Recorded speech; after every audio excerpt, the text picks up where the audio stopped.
नमस्कार साथियों, स्वागत है आप सभी का आपके अपने चैनल जीके फ्लैश ऑन में। आज हम सीटेट गारंटी बैच में सीटेट जुलाई 2025 को जो आपका एग्जाम होने वाला है उसके बारे में बहुत ही इंपॉर्टेंट बात करने वाले हैं। और ये वीडियो सिर्फ उनके लिए है जिनको सीटेट से बहुत डर लगता है और जिन्हें ये लगता है कि सीटेट पास करना बहुत ही मुश्किल है। इसको पास करने के लिए पता नहीं कितने पापड़ बेलने पड़ेंगे, कितनी रातें जगना पड़ेगा, कितनी मैराथन करनी पड़ेगी, कितनी वीडियो देखनी पड़ेंगी, कितने पैसे लग जाएंगे इसके लिए, कहाँ से किताबें लें, कहाँ से बैच लें, ये सब चीज़ें उनके दिमाग में चलती रहती हैं। तो आज की वीडियो में मैं आपको सिर्फ एक सीधा और सिंपल तरीका बताऊंगा। जैसे आप देख सकते हैं कि कोई भी गुब्बारा हो उसको फोड़ने के लिए एक छोटी सी पिन काफ़ी है। ऐसे ही सीटेट को अगर आपका चाहे सीटेट पेपर 1 हो या पेपर 2 हो, उसको किस ऐसी चीज़ है जिससे तैयारी करें तो उसको एक बार में फोड़ सकते हैं, यानी कि हम अपने 90 प्लस या 100 प्लस मार्क्स आसानी से ला सकते हैं। तो ये मतलब है आपका सीटेट को फोड़ने का। आप आसानी से 90 प्लस और 100 प्लस मार्क्स ला सकते हो। जो बात मैं आपको आज बताने वाला हूँ उससे, जैसे आपको पता है एक पेन है, उसको गुब्बारे में चुभाने में आपको कितनी ताकत लगानी पड़ेगी, बहुत मामूली सी, बस पेन को बस गुब्बारे तक ले जाना है। ऐसे ही मैं जो आपको बात बताने वाला हूँ, जो चीज़ें बताने वाला हूँ, अगर आपने वो कर ली तो आपके सीटेट में आसानी से 100 प्लस मार्क्स आ सकते हैं। तो वो क्या चीज़ें हैं उन्हीं के बारे में हम बात करेंगे। सबसे पहली चीज़, सबसे दूसरी चीज़ और सबसे तीसरी चीज़, ये तीनों चीज़ें आपके लिए काफ़ी इंपॉर्टेंट हैं। एक तरीके से आप कह सकते हो सीटेट के लिए ये रामबाण है। अगर आपको ये चीज़ें पता पड़ गई फिर आपको इन तीनों चीज़ों के अलावा किसी और चीज़ की ज़रूरत नहीं है। आसानी से आप 100 प्लस मार्क्स कर सकते हो। अब बात रही बैच की, बुक्स की, सिलेबस की, उसको कंप्लीट करने की, ये सब चीज़ें किन के लिए हैं? ये चीज़ें उनके लिए हैं जिसको 120 मार्क्स लाने हैं, 130 प्लस मार्क्स लाने हैं। ये बच्चे मैराथन भी करते हैं दिन भर। और जो ये तीन चीज़ें मैं बताऊंगा ये तो हर एक स्टूडेंट करेगा ही करेगा अगर उसको सीटेट पास करना है तो सबसे पहली चीज़ क्या है? सबसे पहली चीज़ है आपकी सफलता के लिए क्या ज़रूरी है। हर एक सफलता के लिए अगर आपको दिमाग में ये बैठा लेना है कि हमें ये एग्ज़ाम पास करना है तभी आप सफल हो सकते हो, तो सफलता के लिए अपने दिमाग में खुद को सफल मानना है। और ये सफलता बड़ी नहीं है अगर आपके पास क्या है? अभ्यास है। तो सबसे पहली ज़रूरी चीज़ है अभ्यास, और वो भी बिना आलस के। तो अगर आप लगातार अभ्यास करते रहोगे तभी आप सीटेट को पास कर पाओगे। और आपके पास ये पहली चीज़ नहीं है, आप कितना भी कुछ भी पढ़ते रहिए, वीडियो देखते रहिए या कुछ भी कीजिए, किसी काम की नहीं है। तो अभ्यास लगातार अब आपको करना कहाँ है?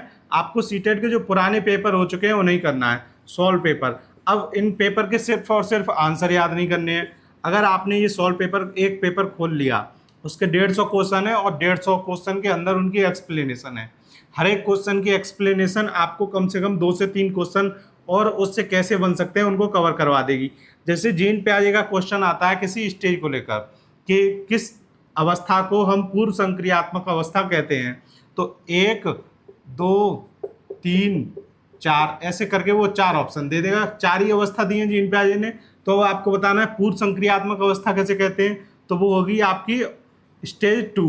तो अब आपको इसका जो एक्सप्लेनेशन दी जाएगी इस क्वेश्चन की, उसमें आपको चारों अवस्थाएं बताई जाएंगी कि पहली को क्या कहते हैं, दूसरी को पूर्व संक्रियात्मक कहते हैं, तीसरी को मूर्त कहते हैं और चौथी को अमूर्त।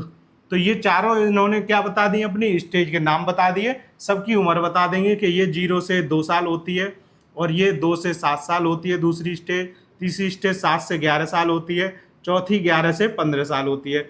अब आपको एक क्वेश्चन से इतनी सारी जानकारी मिल गई।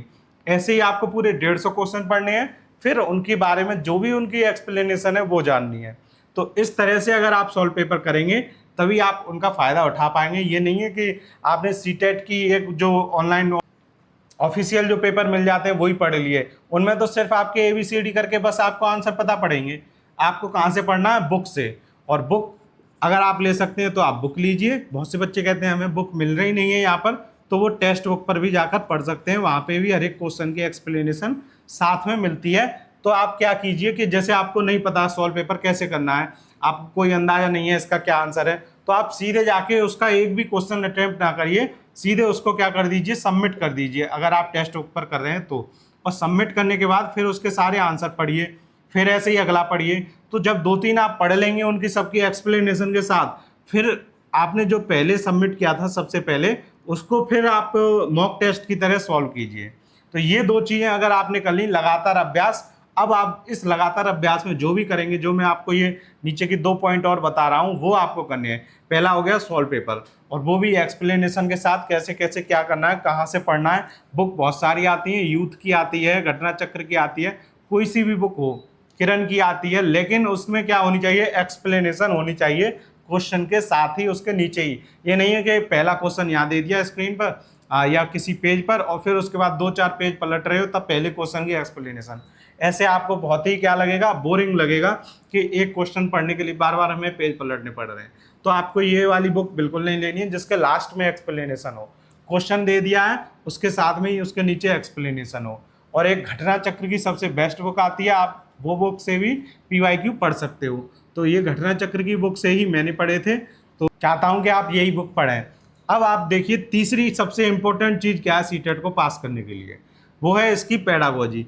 अब आप पेडागोजी को कभी भी रट नहीं सकते, और जो पेडागोजी को रटने की कोशिश करेगा वो सीटेट को कभी पास नहीं कर सकता। तो आपको पेडागोजी को हर एक क्वेश्चन को खुद से समझना है, बार बार उसी क्वेश्चन को पढ़ते रहना है जब तक ये समझ में ना जाए इसका आंसर ये क्यों बना। और फिर आप देखेंगे कि बहुत से क्वेश्चन ऐसे होंगे जिनमें आप देखकर ही आसानी से उसका आंसर लगा पाओगे। तो यही प्रैक्टिस आपको लानी है पेडागोजी को सॉल्व करने की। तो पेडागोजी और पुराने सॉल्व पेपर और लगातार अभ्यास, अगर आपने बस ये 2 चीज़ें लगातार कर ली, पेडागोजी को डेली पढ़ना, उसके क्वेश्चन अलग से डेली करना, उसको समझने की कोशिश करना, ये सब चीज़ें आपने कर ली, तब आपको किस किस की ज़रूरत नहीं है, आपको फिर किसी वैसी बुक की ज़रूरत नहीं है जो आपका सिलेबस कवर कराए। तो बुक जो आपका सिलेबस कवर कराए उसकी ज़रूरत नहीं है। तो ये मैं लिख देता हूँ, इसकी ज़रूरत नहीं है। दूसरी आपको किसकी ज़रूरत नहीं है, किसी भी मैराथन की ज़रूरत नहीं पड़ेगी। फिर आपको अगर आपने इतना कर लिया तो मैराथन की ज़रूरत नहीं पड़ेगी। तीसरी आपको किसी भी बैच की ज़रूरत नहीं पड़ेगी, बस आपको इतना कर लेना है, तब आपको इन सब किसी चीज़ की ज़रूरत नहीं पड़ेगी। बाकी अगर आपने इतना कर लिया तो आसानी से 100+ मार्क्स आप ला सकते हो। अब कोई कहेगा कि सॉल्व पेपर कितने करें, तो आप में जितनी क्षमता है उतने कीजिए, क्योंकि आपको कोई भी रिस्क नहीं लेना है। अगर आपको सीटेट सच में पास करना है तो आप ये कभी पूछेंगे ही नहीं कितने सॉल्व पेपर करें, आप आसानी से जितने भी आप उल्टे क्रम में करते जाएंगे। जैसे अभी लास्ट हुआ है दिसंबर 2024 का, तो सबसे पहले आपको उसे करना चाहिए अच्छे से। 2024 में आपके 3 पेपर हो चुके थे, एक जुलाई 2024, दिसंबर 2024 और एक जनवरी 2024। तो 2024 के ही आपके 3 पेपर हो गए। तो आपको ये ऐसे उल्टे क्रम में पढ़ते जाना। फिर 2023 का पढ़ना है जो अगस्त में हुआ था। ऐसे कर करके आपको लगातार अपने सीटेट के PYQ पढ़ते रहने हैं, और जो पुराने पढ़ते जाओ उनका रिवीजन करते जाना है। और जब आप ये सब करते रहोगे फिर आपको पता नहीं पड़ेगा कि आपका सीटेट कैसे आसानी से पास हो गया। अब आपको बीच बीच में चेक भी करना है तो आप टेक्स्ट बुक से चेक कर सकते हो। और आंसर लगाने के बाद ऐसा नहीं कि सिर्फ टेक्स्ट बुक में आंसर लगा दिया, 2.5 घंटे में आप पेपर कर रहे हो, सोच रहे हो यहाँ पर हमारा पेपर 2.5 घंटे में हो रहा है। तो टेक्स्ट बुक पर अलग टाइम लगता है, वहाँ पर आपका ऑफलाइन पेपर होगा, तब आपको ये गोले भरने होते हैं, तो उसमें टाइम लगता है कि आपने 1 गोला भरा, 2 गोला भरा। तो इसके लिए 10-20 रुपए की एक OMR सीट की बुक आती है, उस पर खाली OMR के गोले होते हैं। तो टेक्स्ट बुक पर भले ही आप आंसर लगा दो B, लेकिन OMR में भी B ऑप्शन भरिए, जिससे कि आपको पता पड़े कि आपका जो एग्जैक्ट टाइम है वो कितना लग रहा है। ये सब चीज़ें अगर आपने कर ली तो आप बिल्कुल गुब्बारे को जैसे पेन से फोड़ सकते हैं आसानी से, ऐसी सीटेट को आसानी से फोड़ दोगे इन सब चीज़ों के द्वारा। तो ये छोटी सी चीज़ें हैं, अगर आपने ये कर ली तो आप आसानी से सीटेट को पास कर सकते हो। ऐसे ही मैंने किया था, और मैंने आपको कई वीडियो में बताया भी है, अपना रिजल्ट भी दिखाया है। अब ये 2 प्लेलिस्ट आप देख रहे हो, सबसे पहली प्लेलिस्ट है सीटेट गारंटी बैच, और दूसरी प्लेलिस्ट आप ये देख रहे हैं सीटेट कॉन्सेप्ट फॉर एवर। अगर आपने इनकी सारी वीडियो देख ली तो आप आसानी से सीटेट को पास भी कर लोगे, और इन वीडियो के अलावा जो करना है वो मैंने आपको यहाँ बता ही दिया है। तो ऐसे ही मैं आगे आपको वीडियो के जरिए जानकारी देता रहूँगा, और जो भी इंपॉर्टेंट होगा पढ़ाने के लिए वो मैं आपको बताता रहूँगा। तो मिलते हैं आपसे अगली वीडियो में, तब तक के लिए धन्यवाद।